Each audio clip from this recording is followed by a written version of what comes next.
bermula sahabat bertiga mencari perkara yang luar biasa untuk dikaji dan dokumentasi.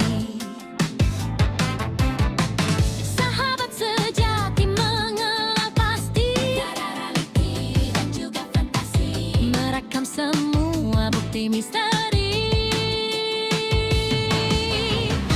Toman 3, jiwa berani, toko Vira bersatu hati, kerjasama diberi dedikasi, mencurahkan bakti untuk Ibu Pertiwi.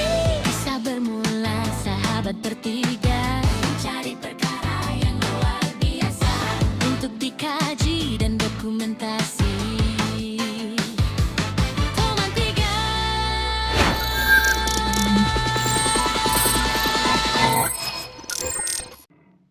Apabila manusia sudah hilang pedoman dan mengharapkan kekebalan dan kekuatan untuk memenuhi kehendaknya, segala neraca hidupnya akan menjadi tidak seimbang. Ilmu yang dianuti sudah melampaui batas sehingga tidak mengira buruk baiknya.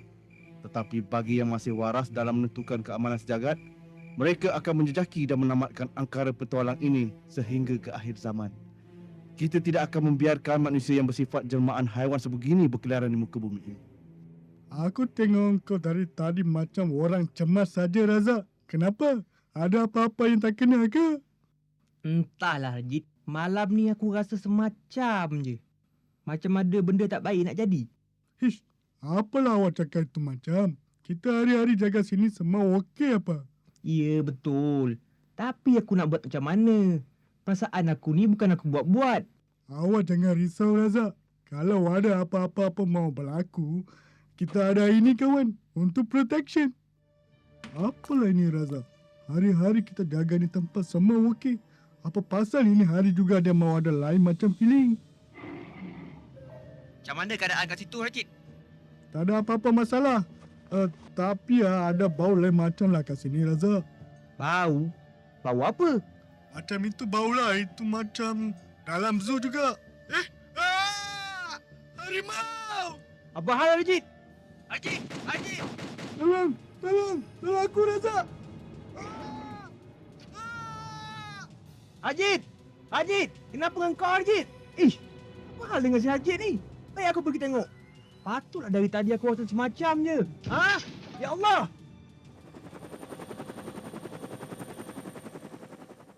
Selamat pagi, Tuan. Selamat pagi. Bagaimana dengan laporan tentang kejadian semalam? Kejadian itu, laporan amat mengecewakan. Tiada terkampai yang dibuat semalam hingga hari ini, Tuan.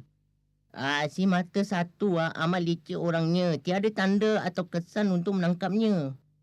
Inilah yang buat kes ini semakin berat. Dah semakin beratlah kepala saya. Cuba kau tengok tu. Berapa banyak lagi kes yang belum selesai. Ini apa pula ni? Pagi-pagi buta dah berdering. Dah tentu nak menambah masalah aku lagi ni. Hello. Waalaikumsalam. Oh, Cik Rozana. Apa hal telefon saya pagi-pagi ni?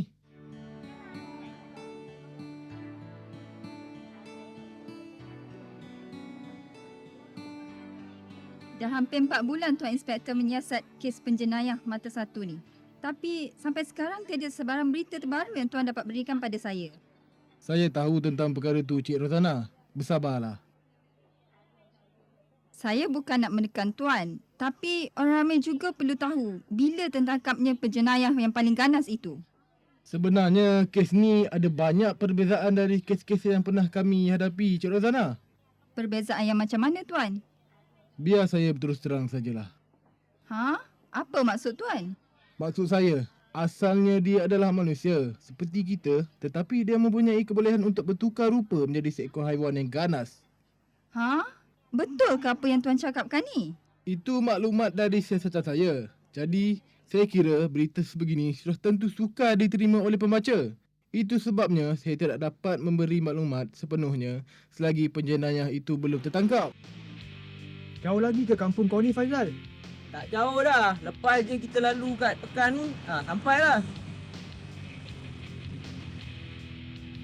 Aku bukannya apa. Tak sabar rasanya nak mandi kat sungai.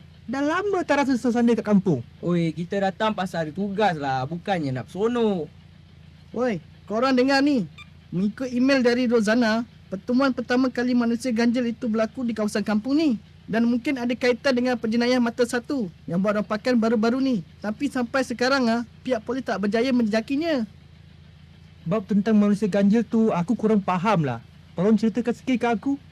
Memang susah kita nak faham kan. Tapi, bila perkara-perkara macam tu berlaku di depan mata kita terpaksa terima. Cis, lagi aku tak faham.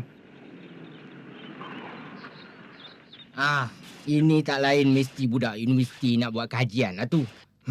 Menyusahkan aku je. Carilah orang lain.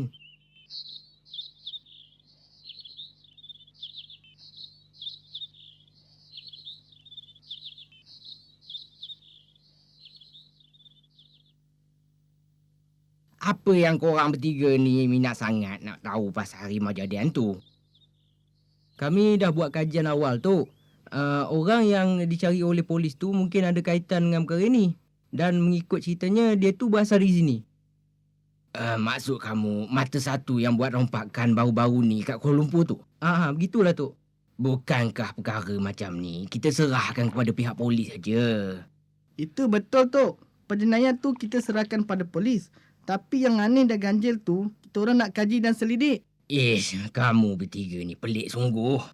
Apa yang dipelikkan tu? Perkara-perkara seperti inilah selalu kami buruh untuk jadikan kajian supaya semuanya terjawab. Tak tahulah tu. Tapi sepanjang hidup Atuk, banyak perkara yang Atuk alami ada juga yang tak terjawab. Tapi bagi Atuk, ilmu dituntut ni perlu ada kebaikannya. Dan janganlah pilih jalan yang sesat. Memang benar. Perkara yang kamu cakap tadi tu pernah terjadi kat kampung ni. Satu kampung gempar dibuatnya. Bila harimau jadian tu mengamuk, semua penduduk tak tenteram dibuatnya. Mula-mula sekali masa tu, ada 2 orang nak pergi menoreh. Tiba-tiba harimau tu melintas, zup macam lipas kudung. Habis tu harimau tu tak serang mereka ke tu? Tak adalah pula. Atuk tahu tak kat mana lagi orang kampung ni tersempak dengan harimau tu? Dengar cerita, dia orang selalu nampak kat kawasan rumah lama kat ladang getah hujung kampung ni. Sejak dari tu, tak ada siapa lagi yang berani pergi dekat dengan rumah tu. Menarik cerita ni.